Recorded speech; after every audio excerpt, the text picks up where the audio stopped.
Cheikh Ahmed Salam Dieng, coordinateur du Forum islamique pour la paix, président de l'Union de la jeunesse musulmane sénégalaise.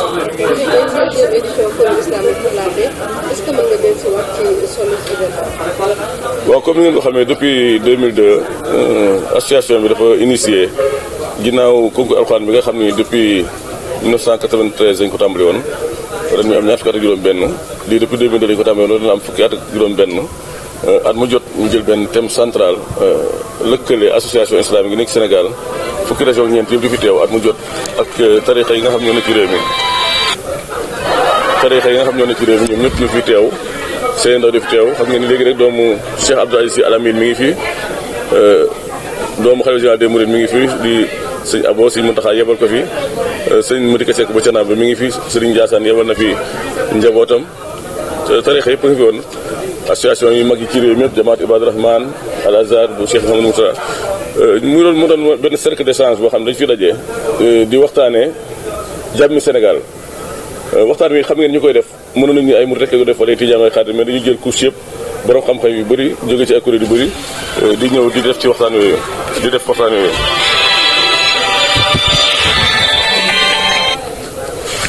ñuy ñëw di def ci waxtaan yooyu muy ndaje yu am solo yoo xam ne li ci jublu rek mooy fësal ni lislaam dina jàmm la fësal ni lislaam dina bennoo la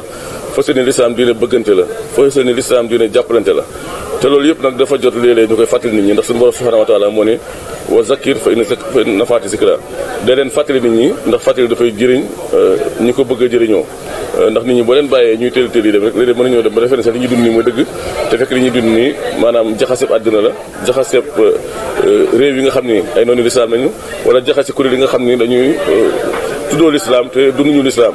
ndax xam nga lislaam diine jàmm la lislaam diine bennoo la lislaam diine bëggante la lislaam du diine violence te gis nga ne léegi bëri na ñoo xam ne ñu ngi utiliser doomi lislaam yi ci violence di utiliser turu lislaam ci terrorisme di utiliser turu lislaam di rey ay nit di rey nit ba pare di tudd laa ilaaha illallaah Muhammad rasulullah te suñu borom ni képp ko rey nit rek sa bakkan ci minute yooyu rek dagan na pour ñu rey la kon lislaam du diine tooñ du diine rey du diine gaañ loolu moo tax nag at mu jot ñu dajaloo fii gis ngeen tey dañu doon def cérémonie officielle bi kilifa réew mi yebal fi ministre forces armées ànd nag le président Abdou Mbow kuréel l'islam yi ma ngi ci dëkk yëpp ambassade yi ko diplômé yëpp ñëw nañu ba ci ambassade de France yebal na fi délégation loolu yëpp ñu def ko suñu subaa nag ñu daje fi 9h di suba ba ci ngoon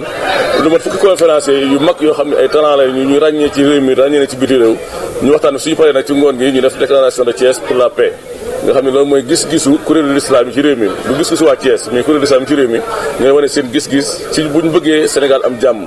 bu ñu bëggee Afrique am jàmm bu ñu bëggee diine ji dund ci jàmm ndax bëri na ñuy fooyee diine lislaam di gaañ bëri na ñuy fooyee diine lislaam di tooñ bëri na ñuy fooyee lislaam di lor te loolu yëpp bokkut ak message bu lislaam donc loolu message boobu dañu bëgg a porter chaque année di ko fàttali ba nit ñi xam ne lii mooy gis-gisu lislaam bu wóor lii mooy gis-gisu lislaam bu dëggu lii mooy gis-gisu lislaam bi méngoog alxuraan méngoog sunna waaye nag méngoog liggéeyu mag ñi ndax xam nga ni ci biir tamit sax dinañ wax forum civil ban taxawaay lañu am ci jàmm dinañ wax foyer religieux yi foyer religieux bu ñu ko waxee wax ñu jullit kese ba ci suñu mbokk chrétien ngi ci biir ñoom ñëpp nan nañ gisee jàmm nan nañ gisee noonu nañu war a suuxati jàmm dinañ wax aussi ci message bi nga xam ne mag ñi daan nañ ko def moo xam Mawlana Cheikh Hadji Malick Sy wala Mawlana Cheikh Ahmadou Bamba Khadimu Rasul wala ñu mel ni ñoom ci réew mi du ñu tudd ndax bu tuddee ko ci tudd mënul dara ñoo ñëpp day am message yi ñu doon war ci jàmm xam nga ni léegi sëñ Abo wax na ko nee na sëñ tubaab bi ko tubaab bi ne da ngay jihaad dafa leen waaye damay jihaad waaye ni may jihaade mooy xamal nit ñi bañ xam seen yàlla ba moytu gaañ inni ujaahidu bil ulumi wa tuqaa la wax damay jihaad mais ragal yàlla ci lay jihaad ak xam ne lu baax donc loolu force de jihaad la loolu moo tax léegi nit ñi defaru boo gisee taalib murid du yor jaasi di dóor wala muy yor paaka di jamaate wala muy violé képp ku koy def nekko ci mbindu Sëñ Tuubaa ndax Sëñ Tuubaa deful loolu diglewu ko alaaj ma deful diglewu ko loolu nag mbindu mag gi ci gis-gisu jàmm loolu des na ko waxtaane dañu si waxtaan daal suba lu mat juróom-ñeenti thème juróom-ñeenti intellectuel de haut niveau ñoo koy waxtaane ñeent fukki association islamique ñoo koy débattre juróomi tarixa yi gën a mag ci réew mi dinañ fi nekk échange ci suñ paree tënk déclaration de Thiès mu fas yéene ko traduire ci anglais ci français ci arabe ci espagnol ba ku war a xam loolu xamoon ni lii mooy gis-gisu jullitu Sénégal ci jàmmi àdduna bi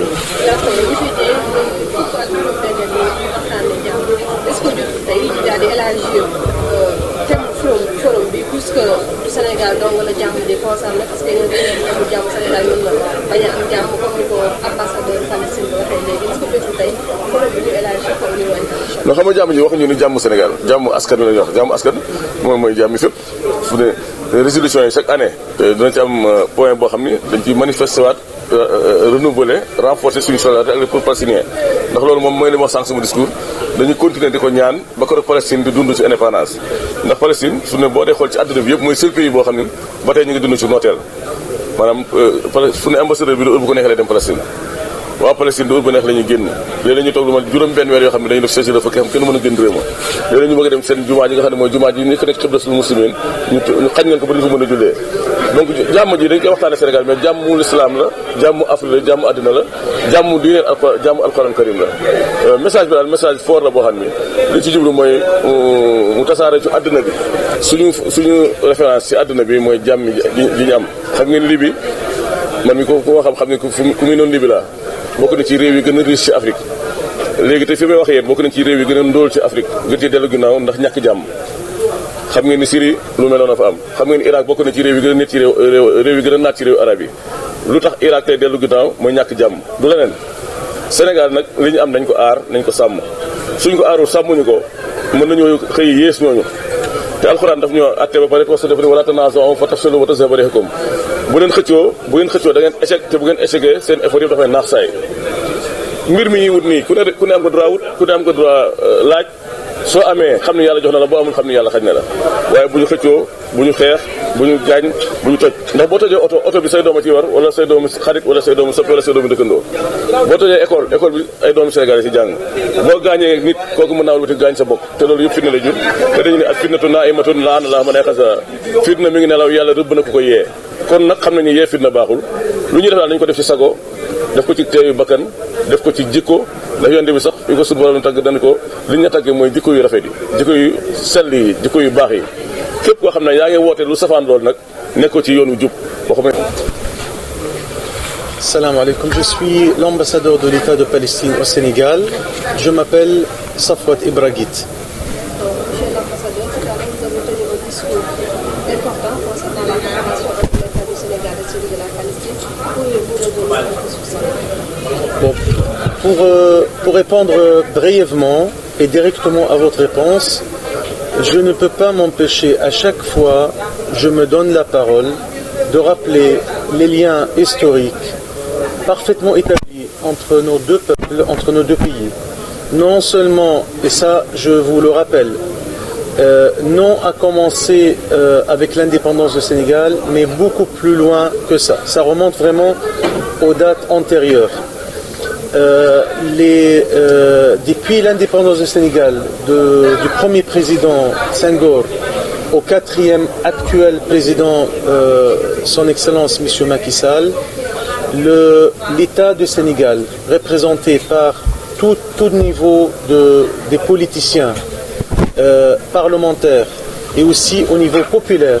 adopte la cause palestinienne comme une cause nationale. Donc le soutien de l'État du Sénégal à tous les niveaux viennent une fois de plus pour confirmer cet attachement que exprime le Sénégalais à la cause palestinienne en tant que cause de la Ummah, en tant que cause juste, en tant que cause de la paix. Donc voilà pourquoi j'ai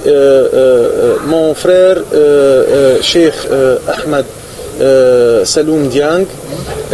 m'invite à chaque fois à ses côtés pour aussi parler de ce cas de figure de la paix bafouée dans un pays censé être le cœur de ces pays de la Ummah. Donc pour parler de la paix, il suffit de revenir à cette injustice qui règne encore en Palestine. Et tant que l'injustice